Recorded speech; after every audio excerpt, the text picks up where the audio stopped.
Now, in the meantime, well, before Christy comes on, I want to tell you a little bit about. So let's say you buy land, right? Well, what in the world can you do with it? So here's a few things that I bet some of these you have thought about. Maybe some of these haven't with all this beautiful land that you get. And some of this obviously depends upon kind of where you are. Certain areas may allow this, some may not. So let's talk about number one first, building a spec home. So obviously you can build a home, could be single family, could be multifamily, could be a duplex. And in most cases, of course, a lot of the vacant lots we deal with are zoned just for that reason. Another thing that you could think about is maybe having a community garden on your land. So Seth, I'll give him a shout out at Ari Tipster if you ever happen to go to his website. These are where some of these ideas are coming from. Having a community garden. So if your lot is a nice size, maybe you could help do something for the community. Have everyone chip in and buy seeds and plants, and you can grow food and not have to be dependent on going to the grocery store. Another thing that you could definitely think about on a lot of pieces of land is farming, right? Of course, you can farm on it. So depending upon the size of the property, the type of soil, some parcels could be very well suited for farming. And you may not even have to farm it yourself. I have quite a few people that actually lease their property where someone kind of rents it from them to farm on the land. So definitely something worth taking a look at. Something else you could look to do, of course, is to harvest timber. So we have many properties like this property right behind me that has trees on it. So of course you could cut down the land, cut down the trees, some of the trees on the land, and you could make some good money from timber if it's the right kind of tree. So definitely think about that. But speaking of trees, maybe rather than selling it, maybe you could plant something, whether you grow apples or oranges or pears or grapefruits or lemons or nuts. Think about maybe doing an orchard out on your property. Now, of course, if you are farming, right, we got to think about another potential use, which is bringing on some livestock onto there. You could have sheep or goats or cows or who knows. Well, looks like Christy is here with me. Let me bring Christy on in. Christy, can you hear me?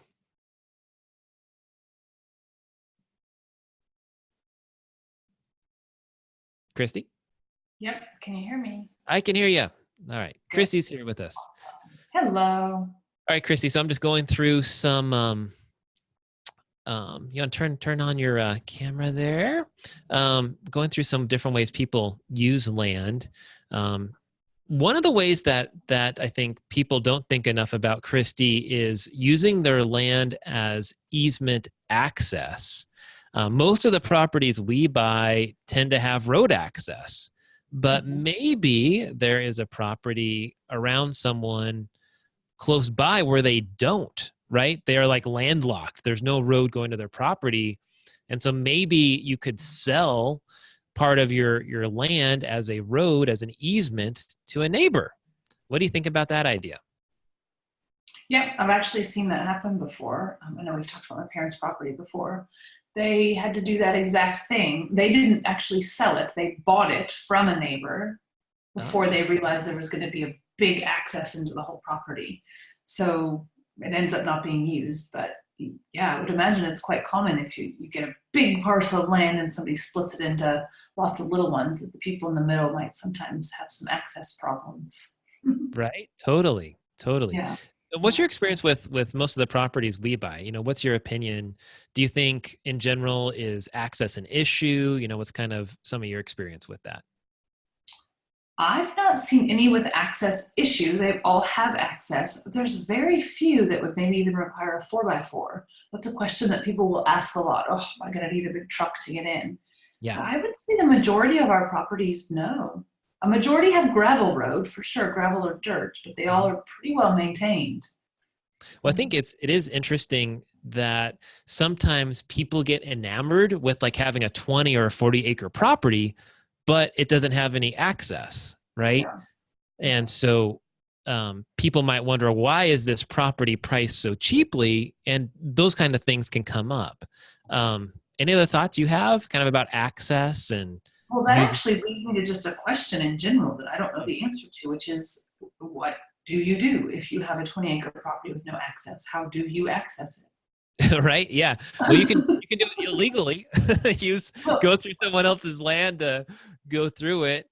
But yeah, it's a question that might have to be brought up with the county in terms Okay. of. So I'd recommend if someone ever comes across a property, let's say it's a large acreage like you're talking about, like a 40 acre or 100 acre type property. Sometimes there can be BLM land next to those. So it might be possible that the government allows you to get to the property. But it'd be interesting to bring on someone from a county to talk about, which is something I'm looking forward to. What happens when you have a property that doesn't have access, and how does that work? So, Yeah. Because I would imagine too, it might be nice if you meet the neighbor and they say, oh, sure, you can drive, no problem. But that doesn't mean that they're not going to sell it or something. And then the next neighbors are going to say, no, you can't drive on this anymore. And, yeah, you know, yeah, okay, that absolutely. could be an issue. Another idea that is on this blog post from Ari Tipster that I think is a really good one for people to consider with raw vacant land is there's so many people I talk to that they want to be able to store stuff on their land. Well, what if you built like a self-storage facility, right? That way, maybe if you have 10 acres, you sell 5 of it and you build a storage facility. You could start out small, but then people could store their stuff where they don't have to worry about someone else breaking in on some of these areas that are so far away. Have you ever used storage facilities at all, Christy, yourself? I have only used a storage facility when moving. We were building a house and it was in between. The first house sold fast and, we used it then. But my father has a boat and they store it. So as soon as you said that, it made me think of some of those properties we have near White Mountain Lake. Yeah. And I know those properties aren't big, but let's say they were bigger, if it was a bigger property and you're near a lake, you could just set up like a boat storage or something like that, where you could keep people's boats covered and safe. And then they could just pop in on weekends, grab their boat and go out to the lake. Great point. Totally. Yeah. And of course, you have to make sure that the zoning is right for these sorts of ideas. But I'm just throwing them out there. Other things that people could look to do if you have the gas and mineral rights to a land is you could drill for oil or gas. And I know some people are concerned if they don't get the oil and mineral rights. Maybe we can talk about that briefly. But certainly that's something you could look to do. I find the vast majority of lots we have don't usually come with oil and mineral rights. Christy, have you had any conversations with any of the counties about, well, if you don't have mineral rights, does that mean someone could drill on your land? Do you have any thoughts or questions about that? I only have 2 experiences with that, and that is with both of our properties. One, actually, the person that we bought it from had the mineral rights and wanted to keep them, but contingent on the sale, we were like, no, we want them. So we got them. But the other property, I think somebody has them from 50 years ago and just never gave them up. And I feel like that's pretty common. People, once the whole, the Clampetts got rich on oil, people are like, oh, I'm not giving my mineral rights up just in case. Which I can't blame them, but, So do you find that most properties have mineral rights from somebody 10 owners back, from ages ago? Oh, yeah. What from what I understand and having looked into this, I don't pretend to be a mineral and oil drilling expert, but what I've heard and seen is that the mineral rights are often held by like railroad companies in a lot of the places where we tend to have land, where the railroad company bought tracts and tracts of land years and years ago. A lot of these companies may even no longer exist. So it's kind of one of those things that has to be tracked back literally like 100 or even 200 years back to see who owns the rights to it. And as I've talked to the county, many counties actually, several times about this question, what I've been told is that as a landowner, that you have the rights to even if you don't have mineral rights, you have rights to anything on the ground. And so it's not like an oil company can come and start like drilling on your property if they have the mineral rights. They'd still have to pay you to get onto the land. Every county I've talked to has always said that. So if I was, as we do, buy pieces of land, I'm really not that concerned if we get mineral rights. If we do, it's always a bonus that we love to pass on to people. But I don't know, it's just not something that I'm concerned about. Plus, in many of these counties, frankly, they don't really allow oil drilling anyhow. So that's been my experience so far. Okay. Well, I guess the biggest thing is people obviously can still drill for a well even without it. And then they can, like you said, I know if an oil company does come onto your property and they do it and they set up their wells, they still have to pay you till they lease that property from you, the ground property. So you're still taken care of and you can still say no. So that's or it. Yes, want the money. That's it. I have to be honest, I'd probably say yes. Yes. No, it's interesting. It's interesting thing. Another thing that particularly out in Oregon that people could think about using their land for is planting a vineyard, right? You know, there are so many good wine growing regions, whether it's California, Washington, Oregon, Pennsylvania, Virginia, you know, are all kind of renowned regions because it tends to be a little cooler and good for wine. So definitely you could rent out your land to someone that wants to have a vineyard, or you could grow some yourself. I actually had a client that's on a Oregon property that is growing grapes on his yard. So definitely Is he gonna send you a bottle of wine? I guess we'll find out. Yeah.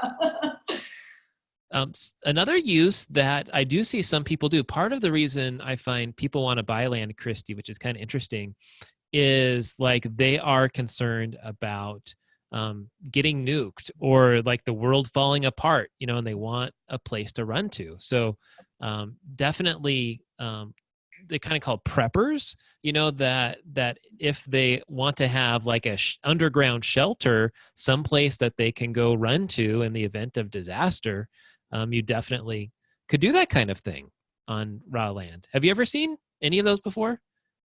Like the Doomsday Preppers, that Discovery Channel show. Yeah. Exactly. Yeah. Of course I've seen that. It's good. We were in New Zealand in February, my wife and I were, and apparently like there's a lot of preppers that like rich ones, like Peter Thiel, that was helping to launch PayPal and Facebook and some of the money behind that. Like people, like land there has gone up millions of dollars because there's a bunch of people that have gone into Queenstown area in New Zealand to do that.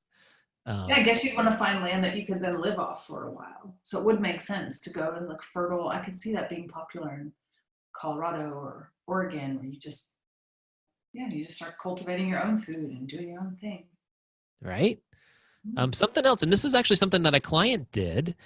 He's someone that kind of does adventures with people, and he turned the property, this is a property in Oregon, into an outdoor shooting range to go take people out to and get out to nature a little bit. And so he put up some straw bales and stuff like that and got permission from the county to have it be a shooting range. How cool is that? That's very cool. I could see like even like summer camps and stuff like that. Yeah. So there's so many different uses for land. Another one that I think is kind of fun that we've seen is like an outdoor obstacle course. You know, you build like an outdoor obstacle course that people can go through. So like between trees is a really fun way to do it.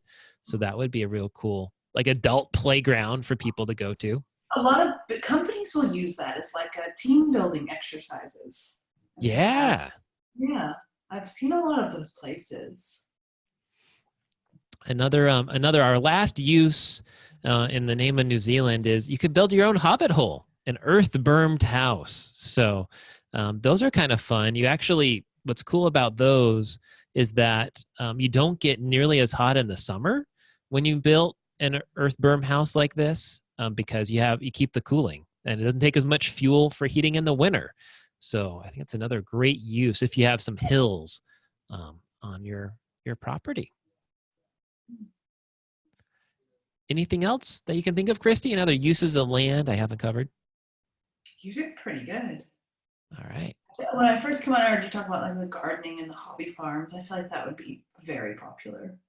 Just Absolutely. get out and have animals and smell the fresh air. That's it. Get away from traffic, right?